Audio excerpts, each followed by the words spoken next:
well have another gigantic rally, but that would probably be the last one. Only invest in what you know about.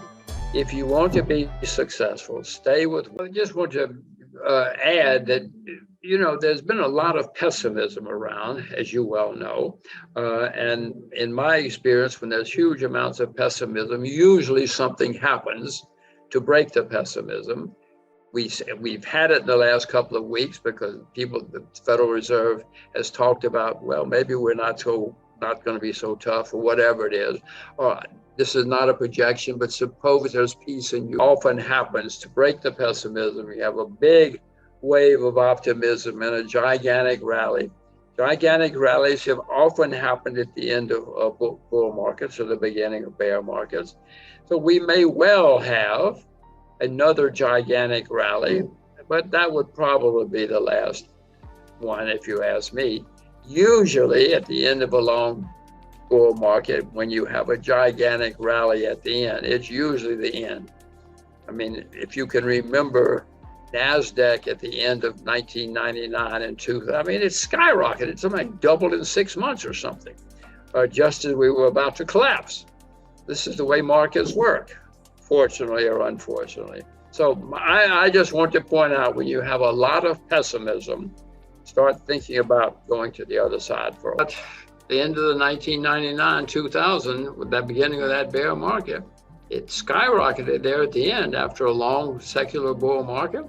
And then everybody thought, happy days are here again. This is going to go on forever.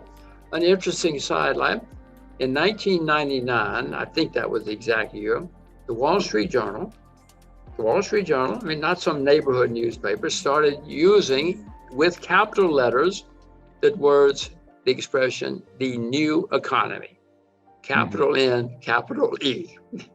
This is the way the Wall Street Journal referred to the world. It was the new, but eventually they stopped capitalizing new economy. But that's how things get in long bull markets. That's how wild they get. And that last gasp, as we were discussing before, can be wildly exciting if you're on the right. Well, back to what I said before, when the central banks panic and start printing money again, inflation comes back, and bonds are certainly in a bubble. They're not going to be in a bull market for decades. Property is going to have problems, as we've discussed. Many stocks have been a bubble. The only thing that's still cheap are real assets. And if they print money, when they print money, it leads to some things going higher, but those are usually silver, wheat, real assets. The price of sugar is down 70% from its all-time high. That's not a bubble. The price of silver is down 70% from its all-time high. Those are not bubble kind. The only thing that is cheap that I know of, I mean, yes, there's property some places, yes, blah, blah, but the only thing as a class are real assets. And they do go up when there's a lot of money printing. And so if people know about real assets, maybe they should do more research and homework. And maybe that's some stocks will go up too. I mean, the hot shot stocks will go up again for a while. Yes, everybody will rush in and say, hooray, happy days are here again. Amazon will go through the roof for a while. 10 cent will go through the roof for a while. But in the end, usually for a while, you have a bull market in real assets. And for those who know what they're doing, be prepared. I've started investing in Uzbekistan recently. But most people watching this show couldn't find Uzbekistan. It was one of the Soviet republics. It was a disaster. It was ruined by the communists, and even after the communists. And so it's very cheap. But now the people running the place run the country the way you and I would. And it's cheap, and there are not many stocks. So that might be an example. But my main answer to that question, which Uzbekistan feeds into, is only invest in what you know about. If you want to be successful, stay with what you know. Everybody watching this show knows a lot about something, whether it's fashion or cars or sports or something. Stay with what you know if you want to be successful. If I told you you can have 25 investments in your life, You wouldn't jump in and out of every hot shot you hear on a program or somewhere or in the newspaper. And you would be a successful investor.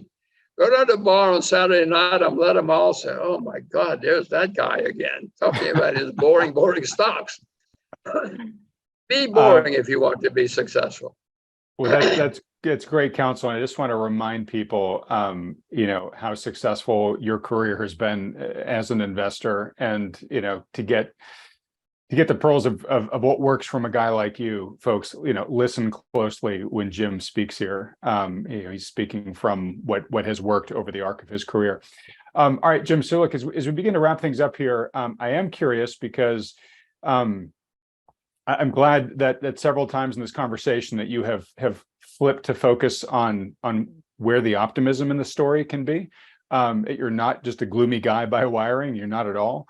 But you got two daughters, and we've talked about some pretty serious issues that the world is facing in the future. And I'm just curious, is there any other counsel beyond what you've shared so far? I'm just talking about life in general. As a father, raising children, and in your case, two daughters, and I have two daughters, so I've got a selfish, hand in this fight. How can you help them have some optimism in this future, that they're stepping into, where there will be some of these challenges? And, you're a successful guy. What are some successful secrets just for happiness in life you're passing on to your kids? Well, the answer to that question is, and I don't know how to do it, but is to teach them to figure out their own passions and then follow their own passions. Don't listen to their parents, don't listen to their teachers, don't listen to their friends. Figure out what they love. And if people laugh at you when you tell them what you love and what you're going to do, that really means you're doing the right thing. You're on the right track then, because Adam, those are the successful people in life. They get up every day. They never go to work. They get up and have a good time. And they're usually successful because they love what they're doing so much, no matter how absurd it is. And even if they're not successful, they don't care because they're happy. Would you rather be unsuccessful and happy or successful and miserable?